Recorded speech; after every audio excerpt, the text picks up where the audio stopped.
You know what you do on a rainy day. You lie on the couch and scroll until your thumb goes numb.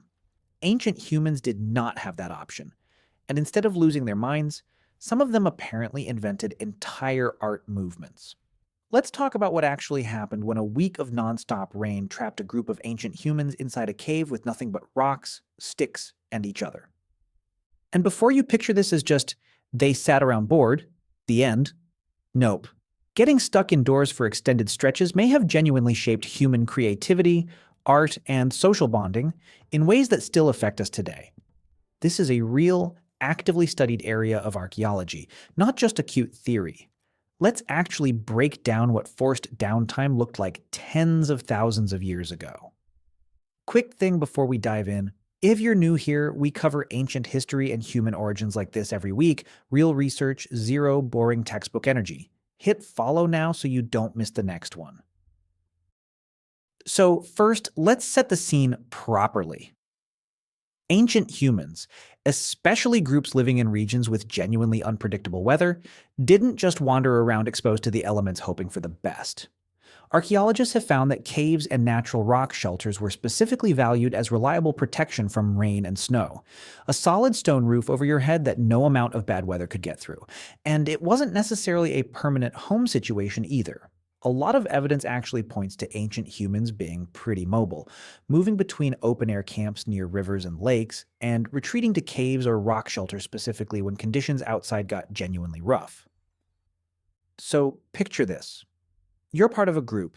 You've been living semi-outdoors, doing your usual routine of hunting, gathering, moving camp, and then the weather turns. Not just a light drizzle, but a genuinely miserable, days-long downpour. Suddenly, that reliable cave everyone knew about becomes the entire world for a while. No hunting trips, no long gathering walks. Just you, your group, a fire, and a stone ceiling for however long the weather decides to keep everyone inside. That's a genuinely unique kind of forced togetherness that doesn't really have a clean, modern equivalent. Imagine being snowed in with your extended family, except there's no TV, no phone, and this might happen regularly for your entire life. So here's where this gets genuinely fascinating. Some of the most incredible cave art in human history, places like Lascaux and Chauvet in France, involves an enormous amount of time, skill, and deliberate effort. We're talking detailed, layered paintings of animals, created using ground pigments, careful technique, and often located deep inside caves, far from any natural light. This wasn't a 2-minute doodle. This was a genuinely significant time investment, and researchers have proposed a few different theories about why ancient humans were putting in that kind of effort. One classic theory proposed by a priest and archaeologist named Henri Breuil is called hunting magic. The idea that painting animals was a ritual meant to somehow influence or ensure success in an actual future hunt. It's a compelling theory, especially since animals dominate so much of this art. But it doesn't explain everything. Some of the most detailed cave paintings depict dangerous predators like lions and bears that these groups almost certainly weren't hunting for food. And there's also a ton of abstract shapes, symbols, and hand stencils that don't connect to hunting at all. So more recently, an archaeologist named David Lewis Williams proposed a different, genuinely wild theory that a significant portion of this art might represent visions experienced during altered states of consciousness, potentially achieved through rhythmic activities like chanting or drumming, tied to some kind of shamanic or spiritual practice. And here's a detail that makes this even stranger. Researchers studying the acoustics of these caves found that a lot of the artwork is specifically located at spots where sound echoes and reverberates in unusual ways, almost like ancient humans were deliberately choosing locations based on how the space sounded, not just how it looked. So it's very possible that extended forced indoor time wasn't just filled with idle boredom.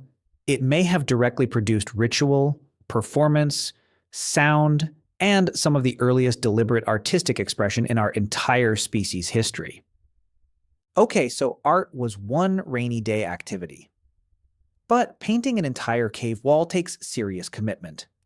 What were people doing for the more low-key, everyday version of being stuck inside? Turns out, ancient humans also had a whole crafting corner.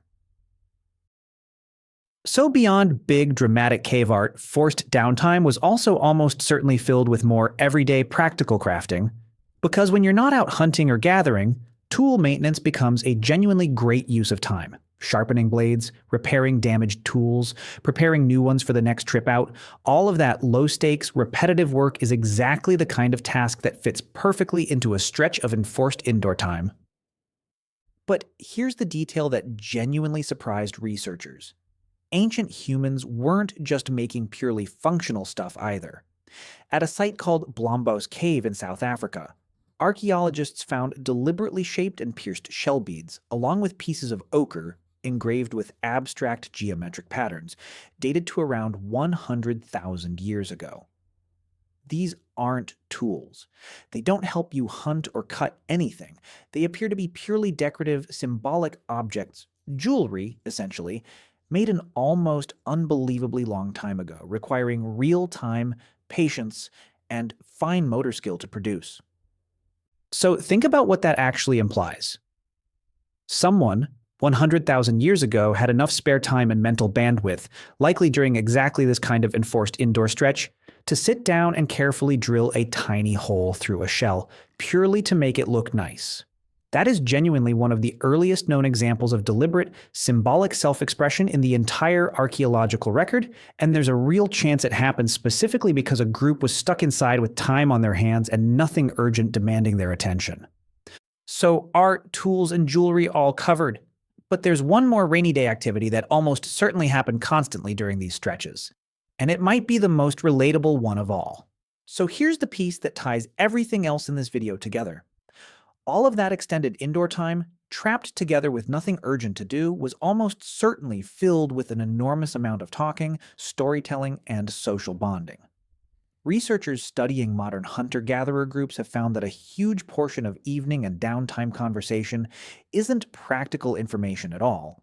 It's stories, jokes, and social gossip, functioning as a genuine form of entertainment and cultural transmission. And when you connect this back to that cave acoustics research from earlier, deep cave chambers with unusual sound properties, specifically chosen for artwork, it starts to paint an even richer picture. Imagine an extended rainy stretch. Everyone gathered in one chamber, firelight flickering against painted walls, someone telling a dramatic story or performing some kind of ritual, their voice echoing strangely off the cave walls in exactly the spot that makes it sound bigger and more dramatic than it would anywhere else. That's not so different, honestly, from a modern family gathered around a screen watching something together. Just swap the screen for firelight, painted animals, and a truly excellent storyteller. And these stretches of forced togetherness likely served a genuinely important social function too, strengthening bonds, passing down survival knowledge, resolving small group tensions, and reinforcing the kind of trust and cooperation that these small, interdependent groups needed to actually survive long term. So a miserable week of rain wasn't just an inconvenience to get through. It may have been one of the most socially and culturally productive stretches these groups regularly experienced. So here's the actual takeaway. Forced downtime, the ancient version of a miserable rainy week stuck inside, might have been one of the most quietly important stretches in the entire story of human culture. Cave art, symbolic jewelry, storytelling, and social bonding all likely got a genuine boost from exactly this kind of enforced togetherness. No hunting, no gathering, nowhere to go, just time, creativity, and each other. Next time you're stuck inside on a rainy day complaining about bad Wi-Fi, just remember, somewhere in your ancestral history, someone used that exact same kind of boredom to help invent art. If nobody taught you the actual research behind this in school, follow. We cover ancient history and human origins like this every single week. Comment what you think you would have made during a week stuck in a cave, because personally, I don't trust myself with that much free time and a wall. And if you want more of this same ancient humans were doing more than you'd think energy, check out the video on what ancient humans did all day. Linked right here. Completely different angle. Same kind of surprising deep dive.